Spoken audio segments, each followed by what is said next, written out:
sutradaranya, penulis, produser, eksekutif produser, dan juga yang lainnya juga akan hadir. Hai Ibu, selamat, ini sore ya kayaknya ya, sore. Silakan Ibu boleh menempati singgasana Brahma Kumbaranya. Pak Yunka dari Maxima Pictures, everybody. Berikutnya sutradara kita pada hari ini ada Mas Rudi Sujarwo. Jelas banget karena di film yang kemarin, serah Pak, sini Pak, boleh Pak. Iya, aku main sedikit di filmnya dia langsung ngeliat aku gitu. Semoga dia notice sama aku gitu loh. Kita ada penulisnya juga di sini, ada Mbak Lele Laila. Hai, kita ketemu ya Mbak ya, ya kan? Dan juga dari Maxstream ada Mas Agung. Nah, Mas kita ketemu lagi. Dan now, please welcome yang pertama. Ini idola aku sepanjang masa. Aku ngefans banget sama dia, sumpah demi apapun, beneran deh. Aku beneran foto sama dia ya. Ada, aku bilang aja Mbak Happy Salma. Oh my God. Dulu kan kita bestie. Mbak Happy, aku boleh salaman gak sih? Oh my God, finally ketemu. Yes.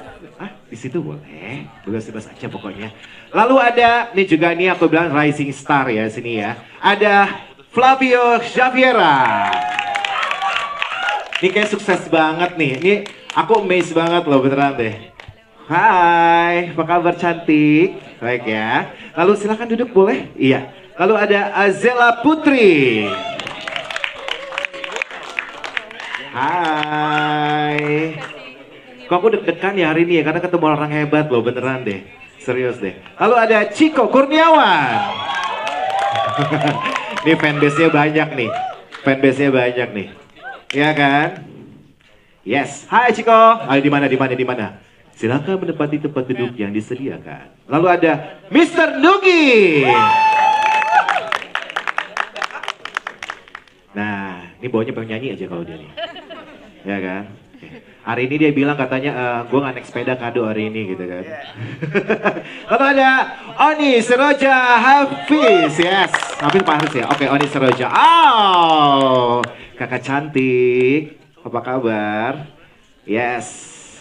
Dan juga ada, ini juga salah satu penyanyi senior favorit aku. Ada liriknya, Andai Aku Jadi Orang Kaya waktu itu ya. Opi Adaresta. Andai, Aku ngefans loh sama dia beneran. Yes. Dan ini adalah ibu dari segala ibu buat aku. Ibu segala ibu. Ada Ibu Jayang Senur. Yes. Apa kabar sih Ibu cantik? Dia maunya dipanggil Ibu cantik gitu katanya. Ya Bu ya. Ya, dan juga ada ini juga nih bisa dibilang salah satu pemain yang buat aku tuh dia akhirnya comeback juga ke sini ya. Hadir juga di film keren ini. Septian Dwi Cahyo. Wih. Teater udah. Iya pantomim udah, teater udah, sinetron. Ketemu dengan Mas Rudi sebagai sutradara, kita sudah sepakat bahwa film ini adalah film drama tetapi bernuansa horor. Betul ya Mas ya? Gitu. Mungkin saya nggak akan panjang lebar. Saya hanya ingin mengucapkan terima kasih kepada para cast, artis-artis yang sudah bermain baik di film ini, juga kepada Mas Rudi yang juga sudah membuat film ini sangat baik, dan saya percaya ini kayaknya salah satu karya terbaik Mas Rudi ya di. Wow. Iya. Waktu itu syaratnya adalah ceritanya harus apa yang gue deket. Oke. Dan Primbon itu di keluarga gue dari gue kecil tuh memang sebenarnya waktu itu sama Yunka sih berbagai macam cara kita untuk bikin film horor kan ya. Dan gue bilang sama dia, bikin Primbon aja deh karena gue deketnya sama Primbon. Karena dari kecil gue kan tumbuh dengan kejawen dan segala macam. Gue juga diruat waktu itu. Karena kalau gue bikin yang karakter yang lain, hantu-hantu yang lain dan segala macam, gue nggak deket, gue nggak pernah kenal sama mereka juga. Susah jadi yang mau bikinnya gimana. Jadi gue berusaha untuk bikin yang deket dulu secara kultural dan secara karakter. Dan supaya gue bisa ngembanginnya nanti di pemain-pemainnya, karakternya gimana, nanti gimana mereka dan segala macam. Tapi kalau buat gue sih sebenarnya horor itu kan genre ya, bajunya ya, rasanya. Tapi menurut gue ini adalah perjalanan spiritual seseorang. Nah itu yang gue bawa ke sini gitu, sebagaimana bahwa nanti perjalanan spiritualnya kan di Al-Quran juga ada kan, dunia gaib, dunia nyata segala macam. Jadi sebenarnya tinggal masalah bagaimana mereka menghadapi sesuatu yang mungkin di antara gaib dan nyata atau gaib atau segala macam, karena emang ada gitu loh. Itu yang kita coba angkat, dan untungnya Lele juga dengan dahsyat bisa memberikan ide yang luar biasa dan mengembangin ceritanya menjadi sesuatu yang gue nggak pernah pikir malah. Karena kan begitu banyak kita bisa bikin tentang primbon gitu. Tapi Lele punya ide yang cukup luar biasa, yang simple tapi menurut gue itu terjadi di setiap keluarga Indonesia. Dimana tradisi, kepercayaan yang hal sepele sebenarnya, tapi justru itu yang kenapa manusia itu yang kadang-kadang kita arisan bisa bareng-bareng, tapi sebenarnya habis itu kita nggak benar-benar secara hati dan bareng-bareng. Kita ketemu, kita say hi, kita pelukan segala macam. Gimana kabarnya? Baik-baik, lu sehat banget, anaknya lucu ya. Tapi di belakang kita ngomongin lain. Dan itu so family thing gitu loh. Dan menurut gue itu seru ya kalau kita explore ini dan menjadi sesuatu yang bisa menakutkan juga di satu sisi, tapi juga bisa mengharukan di satu sisi. Karena menurut gue tetap yang kita ceritakan manusia. Nah itu yang gue ini sih. Aku waktu pertama kali tawarin primbon sama Pak Yunka, dan habis itu sutradara di Sejarwo, sudah di Sejarwo nih, zaman aku SMP, SD malah, aku udah nonton filmnya dia, SD, baik aku udah nonton filmnya, seriusan sama Mas Dwi, jadi kayak excited banget sebenarnya. Dan begitu ketemu sama beliau dan sama Pak Yunka, kita meeting gitu, kita begitu primbon, aku inget banget Mas Rudi langsung ngasih buku primbon, ingat ya Mas Jan, ngasih buku primbon ke saya, terus habis saya baca kita mau bawa apa ya kayak gitu, terus kita based on karakter dan lain-lain, sampai akhirnya tercetuslah sebuah statement waktu itu. Gimana kalau sebenarnya bukan cuma tentang primbonnya, ini tentang kepercayaan yang ada dalam diri manusia gitu, kepercayaan satu manusia dan manusia lainnya, dan ketika habis itu bentrokan kepercayaan ini yang lebih menakutkan daripada setan gitu kan. Kayak apa aja sih yang lebih menakutkan daripada setan, makanya kenapa akhirnya kita taruh nih seorang ibu di tengah keluarga laki-laki kan. Nah, waktu itu saya baru nikah, jadi berbeda percayaan sama keluarga laki-laki itu sebenarnya menakutkan ya. Jadi kayak, boleh mas aku masukin itu ya kan, ya kayak jadi menantu tuh ternyata serem ya gitu, maksudnya jadi menantu di tengah keluarga orang tua ini agak-agak lumayan menyeramkan gitu kan. Jadi kayak boleh nggak ya kita bukan cuma tentang setannya aja nih gitu. Jadi menarik banget untuk kemudian meramu cerita yang habis itu bukan, karena kan horor benar kata Mas Rudi tadi, dia cuma selimut kan, dia cuma bagian dari selimut menyelimuti si genre ini gitu. Nah kita harus tahu nih siapa sih orang yang dalam selimut ini. Nah akhirnya kayak perjalanan itu lebih ngomongin itu sih.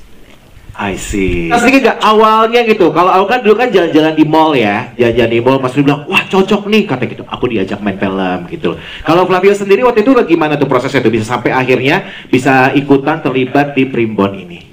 Sebenarnya pertama kali itu aku dikenalin sama Kak Butet, yaitu casting directornya, sama temanku sendiri, dan waktu itu kita main ke kantor Maxima. Habis itu di sana langsung ketemu sama Om Rudi sih. Terus aku agak bingung gitu sebenarnya. Soalnya aku nggak bisa ngomong gitu sama Om Rudi. Sama.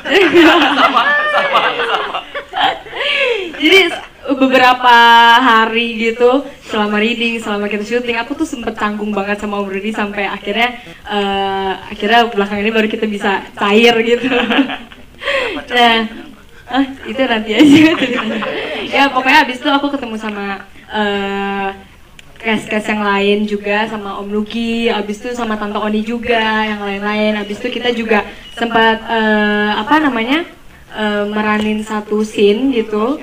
Terus akhirnya tiba-tiba besoknya aku udah oke aku main di sini gitu, dan aku baca dari skenario-nya itu aku bener-bener senang banget, dan aku juga amazed banget karena aku juga maksudnya senang aku bisa dipercayain untuk main sebagai Rana di film ini gitu. Wow, tapi kaget gak? Endingnya lah kamu jadi hantu gitu loh. Kaget gak kira-kira dikasih peran langsung hantu gitu? Sebenarnya aku lebih kagetnya karena aku memainkan dua kehidupan yang dimana satu kehidupannya aku belum mengalami karena aku masih hidup ya. Oh, kamu tanya aku cenayang ya, aku yang pegang pintu. Itu jadi tantangan aku sendiri sih. Jadi aku banyak tanya juga sama Om Rudi, sama cast yang lain juga gitu. Jadi banyak sharing juga sih.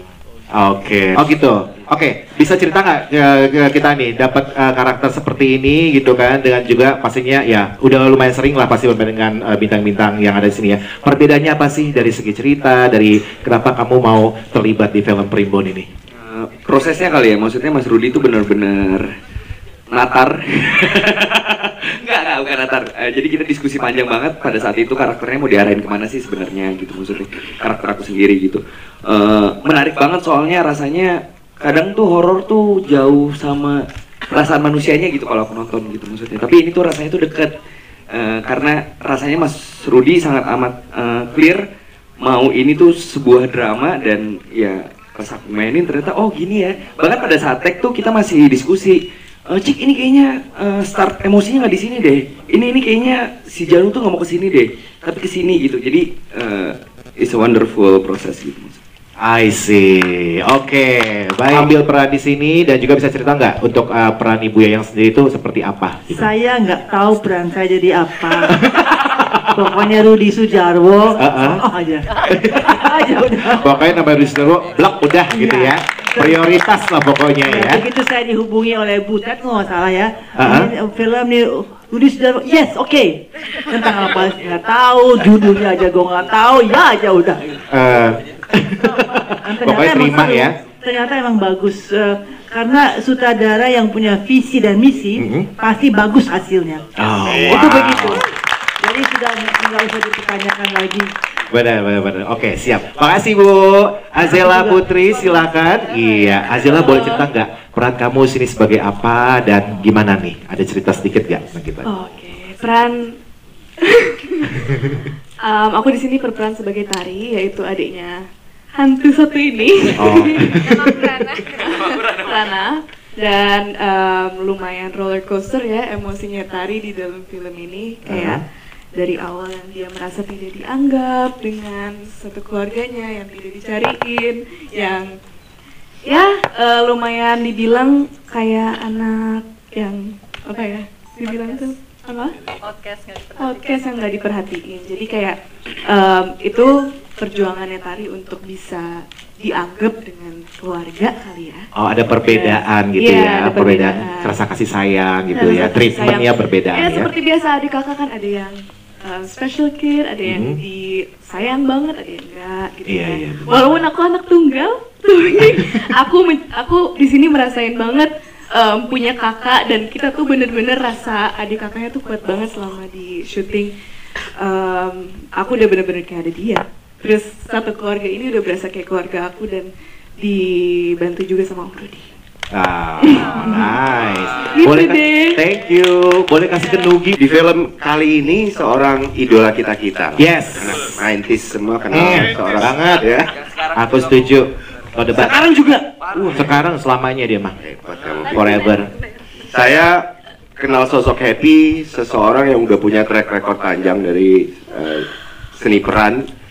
Di film juga, di teater juga, terus juga punya ketertarikan dengan budaya. Jadi pada saat saya disinkronkan dengan Happy, jujur aku agak kurang pede.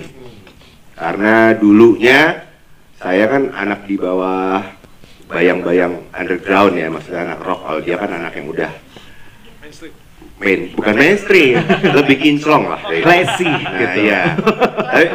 Saya begitu dipertemukan dari pada saat sesi kita readingnya gayanya Rudi Sudjarwo, readingnya tuh nggak pernah baca kan, langsung baca satu sama lain, bukan baca kertas. Itulah readingnya Rudi Sudjarwo, cuman suruh ngeliat, habis itu ayo. Nah disitulah aku ada chemistry yang ternyata memang saya nggak bisa pungkiri bahwa sosok Happy ini punya magnet untuk menarik teman mainnya untuk lebih menyelami. Dan ini yang aku rasain waktu aku kolaborasi dengan Happy, padahal mungkin aku belum pernah beradegan sedemikian intens sama Happy, tapi yang entah gimana, mungkin kalau saya bilang kalibernya tuh udah ngeri lah. Jadi pada saat dia kemudian ditunjuk jadi istri saya menyemangati diri, bisa lah kan Happy udah jago gitu loh. Karena buat saya belum pernah ngalamin situasi, apalagi ini film. Jujur saya cuman seperti Ibu Yayang, saya udah pernah punya pengalaman kerja bareng sama Rudi Sudjarwo dengan Maxima, dan itu nagih, jujur nagih. Nggak tahu kenapa sih, teman-teman main itu selalu menjadi sesuatu yang sifatnya saling nguatin, dan di sini saya nemu lagi ajaib lagi dengan sosok Mas Rudi Sudjarwo yang juga mempertemukan kita semua, sampai akhirnya aku yang tadinya nggak pernah punya pengalaman bisa bermain dengan orang-orang senior. Lagi ada kakak Yayang yang mungkin kalau misalnya kita tadi dibilang dingin, itu memang nggak dibuat-buat ya, kalau ngomong lo nggak lucu, nah misalnya nggak nyambung, Saya sering kena. kan? Tapi ternyata itulah yang kita rasakan pada saat kita bersinergi satu sama lain jadi karakter. Aku suka banget di film ini dipercaya menjadi satu sosok yang ada di tengah-tengah konflik, di mana saya mewakili keluarga Primbon, istri saya anti Primbon.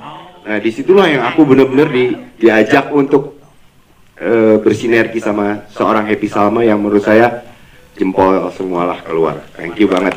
Luar biasa loh. Nah, tapi tetap aktif di dunia seni ya. Oke, akhirnya comeback lah di film Primbon ini. Ya kan gitu loh. So, apa yang memutuskan Anda, asik loh kayak di Hakim ya jadinya ya. Ikut terlibat di film Primbon ini dan kenapa mau gitu loh. Silakan.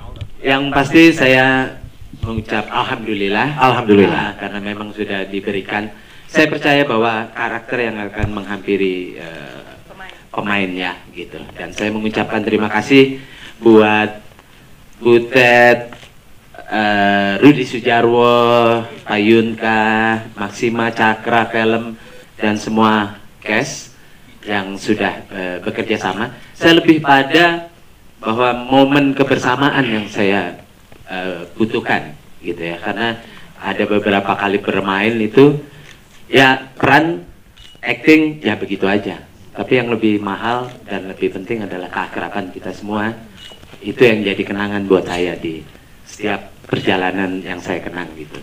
Jadi thank you for semuanya, terutama buat penonton film Indonesia. Mudah-mudahan bisa memberikan ini warna baru. Yes. Terus ya mudah-mudahan saya juga diberikan lagi kepercayaan karakter-karakter yang lain. Amin. Ini salah satu ini seperti Cocoknya buat penutup nih. bukannya udah kelar, saya selalu paling ujung, paling terakhir. Oh masih, ini gong ada, gong satu. Gongnya ada. Masih. Jadi ini Rudi sutradara kedua yang minta saya untuk memainkan karakter yang normal-normal aja. Biasanya saya yang abnormal. Itu banyak karakter-karakter. Terakhir sebelum Primbon ini ada di Mangkujiwo itu saya jadi bungkuk terus gagu gitu ya. Jadi banyak apa unsur-unsur yang unik gitu. Rudi yang sutradara kedua, enggak Sep, lu mau natural aja gitu. Seperti Pak D Basuki ini. Ya boleh lah. Ya, Oke, aku tumbuh dengan lagu-lagu Anda. Yang mana tuh? Ada gadis kecil berlari gitu-gitu kan. Apa kan? Bidadari Badung. Parah, aku Sekarang Badung. Bidadari udah insaf. Oh, udah insaf. Jadi apa sekarang?